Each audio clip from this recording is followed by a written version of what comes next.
Ya. Ya, Assalamualaikum warahmatullahi wabarakatuh. Selamat malam buat teman-teman semuanya. Selamat malam pada Pak Zamzam Nur Huda selaku dosen pragmatik modul 3 pada kelas kami. Malam hari ini saya akan menjawab pertanyaan UAS dari Pak Zamzam Nur Huda karena UAS kali ini sangat berbeda dari sebelumnya, yaitu kita harus upload video di YouTube. Nah, kita langsung ke pertanyaan pertama. Pertanyaan pertama adalah pentingnya pragmatik dalam ilmu bahasa. Ketika kita ditanyakan penting atau tidak, sebenarnya kita harus mengetahui dulu apa hakikat kedua hal tersebut sih. Yang pertama adalah bahasa. Bahasa adalah alat komunikasi kita dalam berkomunikasi di kehidupan sehari-hari.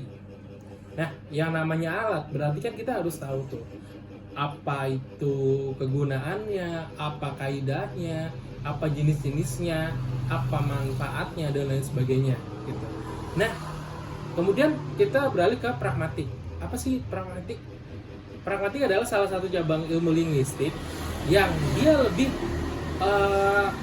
berfokus pada konteks tindak tutur.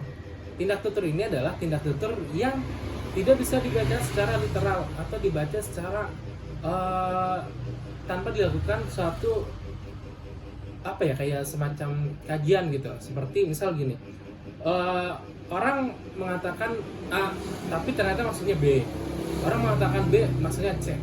Nah, untuk mengetahui makna ini dilakukan oleh kajian pragmatik, karena pragmatik ini adalah fokusnya pada tindak tutur. Tindak tutur itu kan ada tindak tutur langsung, ada tindak tutur tak langsung. Seperti contohnya orang ingin memberitahu sesuatu, tapi dia tidak langsung memberitahu pada dia tidak langsung to the point. Contohnya nih, kita menggunakan baju yang tidak rapi gitu. Pasti orang mengatakan, wah, lusuh sekali baju kamu.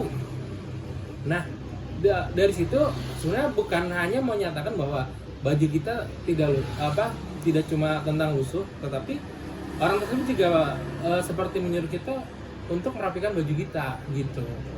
Nah, itu yang pertama. Kemudian yang kedua adalah manfaat. Pertanyaan yang kedua adalah manfaat belajar pragmatik baik secara teoritis ataupun secara praktis. Nah, secara praktis dulu.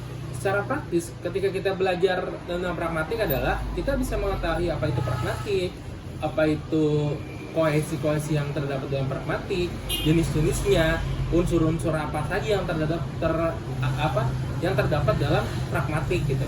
Kemudian secara teoritis, pragmatik ini bisa dijadikan sebagai penelitian khususnya dalam bahasa ya, bahasa ataupun novel dan lain sebagainya. Nah, pragmatik ini bisa dijadikan sebagai sumber penelitian atau bukan sumber ya, dia sebagai alat untuk membedah suatu masalah gitu. Nah, yang ketiga adalah istilah-istilah yang paling sulit diingat dalam pragmatik serta ungkapan dan alasannya.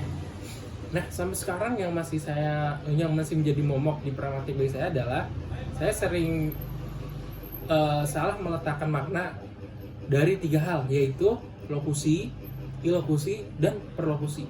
3 hal itu yang sering menjadi momok bagi saya. Momok yang seperti apa ya?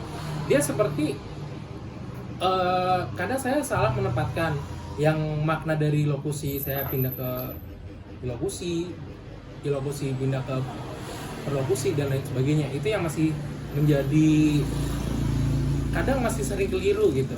Kalau lokusi kan dia lebih ke deklaratif ya. Misal contoh, Jakarta adalah ibu kota negara Indonesia. Itu kan sifatnya deklaratif, informatif, dan itu orang juga tanpa harus memperdebatkan tahu bahwa Jakarta adalah ibu kota Indonesia. Nah, kalau di lokusi itu lebih ke dia memberitahu informasi tapi tidak langsung. Contoh, orang tersebut mempunyai peliharaan yang sangat ganas atau galak gitu. Di depan rumahnya dia menuliskan awas anjing gila.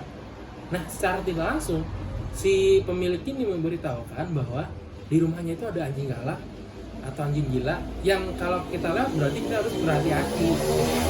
Nah, perlokusi. Nah, yang ketiga adalah perlokusi. Perlokusi ini adalah sebenarnya lebih ke apa ya, kalau saya bilang adalah sindiran. Contoh nih, kita terlalu sering bermain, kita terlalu sering mungkin kalau anak muda sekarang hangout gitu.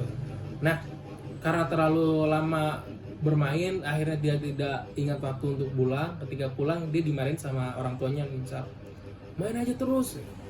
Kalau kita lihat secara awam ya, tidak dari segi pragmatik, kita pasti mengatakan main aja terus, berarti orang tua kita menyuruh kita untuk bermain kan, bermain terus. Tapi kalau kita lihat dari segi pragmatik, nah di situ ada makna bahwa kita itu diingatkan jangan terlalu sering bermain. Ketika bermain kita harus ingat waktu untuk pulang gitu. Jadi jangan sampai karena kita kasihkan bermain akhirnya kita lupa untuk pulang. Nah itu kalau dilihat dari segi pragmatik. Nah pertanyaan yang keempat adalah hal-hal penting apa saja yang perlu dipahami dalam pragmatik. Hal penting yang perlu dipahami dalam pragmatik adalah sebenarnya kita harus paham dulu apa itu tindak tutur, apa itu tuturan, apa itu tuturan langsung dan tak langsung. Sebenarnya itu sih kunci yang menjadi kalau kita mau belajar tentang pragmatik menurut saya, karena kunci ini yang akan menjadi apa ya, kita membedah ilmu-ilmu lain di dalam pragmatik. Kalau teman-teman sudah tahu tentang tindak tutur, terus tuturan langsung dan tak langsung dan lain sebagainya, insya Allah teman-teman akan mudah dalam mempelajari ilmu pragmatik, karena ini adalah dasar dari ilmu pragmatik. Nah teman-teman, mungkin hanya itu yang bisa saya sampaikan pada masa muda. Saya mohon maaf apabila ada kata yang salah dan ada ilmu yang kurang dari saya, mohon dibenarkan. Ya, terima kasih. Assalamualaikum warahmatullahi wabarakatuh.